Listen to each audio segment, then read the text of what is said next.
समझ सकते हैं ये जो है ये आउटर लिप मैंने बनाए हैं, ओके।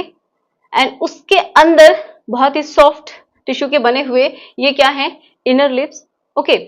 और आप सबको पता है कि इसके ऊपर क्या होता है, मतलब जो अंदर वाले जो लिप्स हैं इन्हीं के अंदर फ्यूज होता है क्या, इसी के साथ फ्यूज होता है जो फीमेल का जो बहुत ही सेंसिटिव पार्ट है जिसको बोलते हैं क्लिट, ओके। ये होता है जो कि मैंने इस तरीके से स्ट्रक्चर से बनाया है मटर के दाने के जैसा।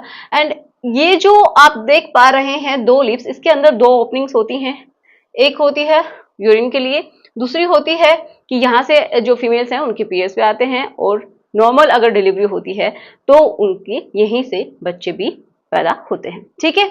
ये एक रास्ता होता है और यहीं से जो फीमेल है वो रिलेशन बनाती है। तो ये पार्ट है, आप समझ पा रहे हैं, बेसिक स्ट्रक्चर यही होती है।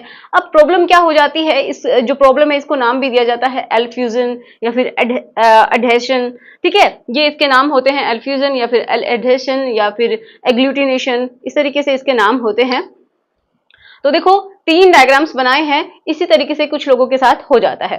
पहला जो है इसमें बताया गया है कि ये जो पार्ट है, ये जो अंदर वाले जो लिप्स हैं ये दोनों ही एक दूसरे से चिपकना शुरू कर देते हैं, ठीक है।